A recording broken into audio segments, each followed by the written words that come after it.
ಅಂತಿಮವಾಗಿ news channel ಆಗಿರೋದ್ರಿಂದ ಈ ಪ್ರಶ್ನೆ ನಾನು ಕೇಳಲೇಬೇಕು ಅನ್ಸುತ್ತೆ. ಇತ್ತೀಚಿನ ದಿನಮಾನದಲ್ಲಿ ಬರವಣಿಗೆಯಲ್ಲೂ ಅಥವಾ ಫೇಸ್ಬುಕ್ ಪೋಸ್ಟ್ಗಳಲ್ಲೂ ಕೆಲವೊಂದು ಪುಸ್ತಕಗಳು ಬಿಡುಗಡೆನೂ ಆಗತ್ತೆ. ಎಡ, ಬಲ, ಸೆಂಟ್ರಿಸ್ಟ್. ಇದನ್ನ ಹೆಂಗ್ ನೋಡ್ತೀರಿ ಲೇಖಕರಾಗಿ ನೀವು? ನಾನು ಯಾವಾಗಲೇ ಹೇಳ್ತಾ ಇರ್ತೀನಿ, ಈ ಎಡ ಬಲದಲ್ಲಿ ಪ್ರತಿಯೊಂದರಲ್ಲಿ 3 ಪಂಗಡಗಳಿರುತ್ತೆ. ಹಾ. ಈ 3 ಪಂಗಡ ಏನಂದ್ರೆ, ಒಂದು ದೇವಗಣ, ಇನ್ನೊಂದು ಮಾನವಗಣ, ಇನ್ನೊಂದು ರಾಕ್ಷಸಗಣ ಅಂತ ಇರುತ್ತೆ. ಈ ದೇವಗಣ ಇರ್ತದಲ್ಲ, ಇದು ಎಡಪಂಥೀಯರಾಗ್ಲಿ ಬಲಪಂಥೀಯರಾಗ್ಲಿ ಅವ್ರನ್ನ ಗುರುಗಳಂತ ಸ್ವೀಕರಿಸ್ಬೋದು. ಎರಡರಲ್ಲೂ ದೇವಗಣ ಇರುತ್ತೆ, ಎಡಪಂಥದಲ್ಲೂ ಇರುತ್ತೆ, ಬಲಪಂಥದ. ದೇವಗಣದವ್ರನ್ನ ಸ್ವೀಕರಿಸ್ಬೋದು. ಮಾನವಗಣದ ಜೊತೆಲಿ ವ್ಯವಹಾರ ಮಾಡ್ಬೋದು. ಸೊ ಈ ಮಾನವಗಣ ಜೊತೆಲಿ ವ್ಯವಹಾರ ಮಾಡಬಲ್ಲೆ ನಾನು. ರಾಕ್ಷಸ ಗಣಗಳನ್ನ ಮಾತ್ರ ದೂರ ಇರ್ತೀನಿ, ಯಾಕಂದ್ರೆ ನಾನು ತಿಂದಾಕ್ಬಿಡುತ್ತೆ. ಎರಡರಲ್ಲೂ ರಾಕ್ಷಸ ಗಣ ಇದೆ ಒಂದು. ಆ ರಾಕ್ಷಸ ಗಣದಿಂದ ಸ್ವಲ್ಪ ದೂರ ಇರಬೇಕು ಅಂತ. ಸೊ ಇವು 3 ಅರ್ಥ ಮಾಡ್ಕೋಬೇಕು ನಾವು. ಆ್ಯಕ್ಚುಲಿ ಅರ್ಥ ಮಾಡ್ಕೊಂಡ್ರೆ ವ್ಯವಹಾರ ಸುಲಭ. ಸೊ ಎರಡರಲ್ಲೂ ದೇವಗಣಗಳಿವೆ, ಎರಡರಲ್ಲೂ ಮಾನವಗಣ ಇದೆ, ಎರಡರಲ್ಲೂ ರಾಕ್ಷಸ ಗಣ ಇದೆ. ಒಳ್ಳೆ ಉದಾಹರಣೆ.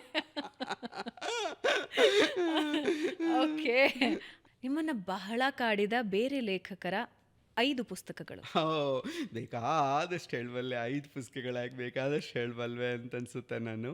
ಸೊ ನನಗೆ ಭಾಳ ತುಂಬ ಕಾಡುವಂಥ ಕತೆಗಳಂತೂ ಡೆಫಿನೆಟ್ಟಾಗಿ ರಾಮಾಯಣ ಮಹಾಭಾರತನೇ, ವಾಲ್ಮೀಕಿ ಮತ್ತು ವೇದವ್ಯಾಸನೇ ಓದ್ಕೊಂಡಿದ್ದೀನಿ ನಾನು. ಪೂರ್ತಿಯಾಗಿ ಓದಿದ್ದೀನಿ, ಮೂಲದಲ್ಲಿ ಓದಿದ್ದೀನಿ ನಾನು. ಅಂದರೆ ಕನ್ನಡಕ್ಕೆ ಅನುವಾದ ಮಾಡಿಕೊಟ್ಟಿದ್ದು. ತುಂಬ ಟ್ಯಾಲೆಂಟೆಡ್ ರೈಟಿಂಗ್ ಇವು ಭಾಳ ಅದ್ಭುತ.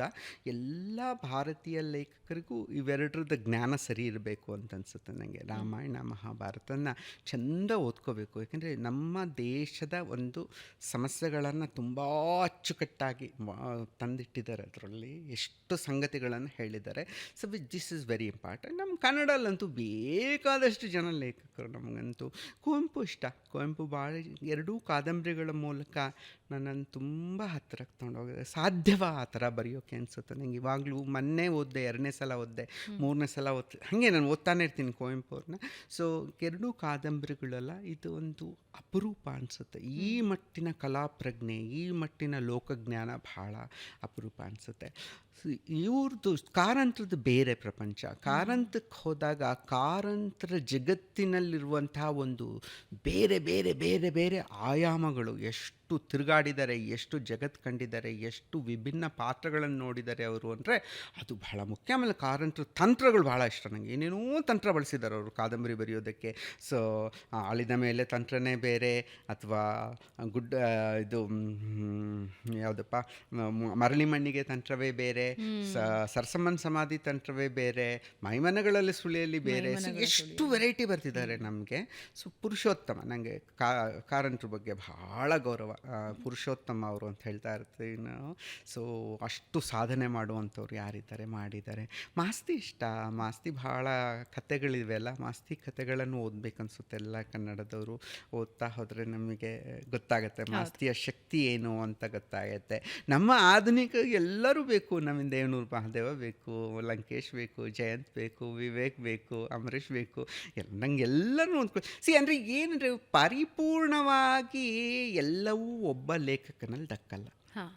100% ಅನ್ನುವಂಥದ್ದು ನನಗೆ ಯಾವ ಲೇಖಕನಲ್ಲೂ ದಕ್ಕಲ್ಲ. ಅದಕ್ಕೆ ಏನು ಮಾಡಬೇಕಂದ್ರೆ ಎಷ್ಟು ಸಿಗುತ್ತೋ ಅಷ್ಟಪ್ಪ, ಯಾರಲ್ಲಿ ಏನು ಪಡೆಯೋದಕ್ಕೆ ಸಾಧ್ಯನೋ ಅಷ್ಟು ತಗೊಳ್ಳೋದು, ತಗೊಂಡು ಮುಂದುವರಿಯೋದು. ಇನ್ನೊಬ್ರ ಹತ್ರ ಉಳಿದಿತ್ತವ ಸಿಗ್ಬೋದೇನೋ, ಹಾಗೆ. ಸೊ ಕುವೆಂಪುನಲ್ಲಿ ಸಿಕ್ಕಿದ್ದು ಕಾರಂತಲ್ಲಿ ಸಿಗ್ಲಿಕ್ಕಿಲ್ಲ, ಅಂದರೆ ಕಾರಂತನಲ್ಲಿ ಸಿಗೋದು ಕುವೆಂಪುನಲ್ಲೂ ಸಿಗ್ಲಿಕ್ಕಿಲ್ಲ. ಸೊ ಅವು ಎರಡನ್ನೂ ತೊಗೊಂಬರ್ಬೇಕು ನಾವು. ನಮಗೆ ಬೇಕಲ್ಲ, ನಮಗೆ ಎಲ್ಲದರಿಂದಲೂ ಬೇಕು, ನಮಗೆ ಎಲ್ಲ ನದಿ ನೀರು ಕುಡಿಬೇಕು ನಾವು. ಸೊ ನನಗೆ ಹಂಗೆ ಓದ್ಕೊಂಡು ಹೋಗ್ತೀನಿ. ಇತ್ತೀಚೆಗೆ ಇಂಗ್ಲೀಷ್ ಜಾಸ್ತಿ ಆಗಿದೆ ನಾನು ಓದೋದು. ತುಂಬ ಇಂಗ್ಲೀಷ್ ಓದ್ತೀನಿ ಇವಾಗ. ಸೊ ಯಾಕೆಂದರೆ ಇಂಗ್ಲೀಷ್ನಲ್ಲಿ ಎಷ್ಟೊಂದಿರುತ್ತೆ, ವೆರೈಟಿ ಇರುತ್ತಲ್ಲ ಅಲ್ಲಿ, ಪ್ರಪಂಚದ ಭಾಷೆ ಆದ್ದರಿಂದ ಅಲ್ಲಿ ಜಾಸ್ತಿ ಅದನ್ನು ಓದ್ತೀನಿ. ಸೊ ಓದೋದು. ಹೊಸ ಬರಹಗಾರರಿಗೆ ಒಂದೇ ಒಂದು ಸಾಲಲ್ಲಿ ವಸುಧೇಂದ್ರರು ಏನಾದರೂ ಹೇಳಬಹುದು? ಒಂದೇ ಸಾಲು, ಜಾಸ್ತಿ ಕೊಡಲ್ಲ ನಾನು. ಓಕೆ, ನನಗೇನು ಅನಿಸುತ್ತೆ ಅಂದರೆ ಒಂದು ಹೇಳ್ತೀನಿ ನಾನು. ಹೊಸ ಬರಹಗಾರರು ತಮ್ಮ ಪ್ರಾಮಾಣಿಕ ಅನಿಸಿಕೆಗಳನ್ನು ದಾಖಲು ಮಾಡಲಿ. ನೀವು ರೂಢಿ ಏನೋ ಇರುತ್ತೆ, ಏನೇನೋ ಆಗ್ತಾ ಇರುತ್ತೆ, ಅದರಿಂದ ನೀವು ಪ್ರಭಾವಿತರಾಗಿ ಆ ರೀತಿ ಅನುಕರಣೆ ಮಾಡೋದಕ್ಕೆ ಹೋಗಬೇಡಿ ದಯವಿಟ್ಟು.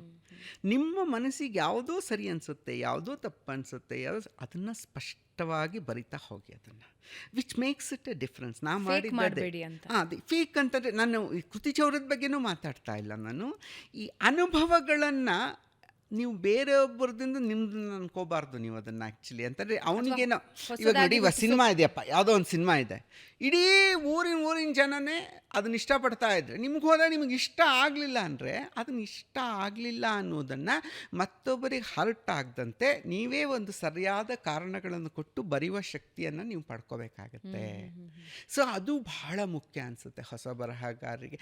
ನಿಮ್ಮ ಸ್ವಂತಿಕೆ ಏನಿದೆಯೋ ಅದಕ್ಕೆ ನೀವು ಅದನ್ನು ಕಂಡುಕೊಳ್ತಾ ಹೋಗಿ ಸ್ವಂತಿಕೆಯನ್ನು.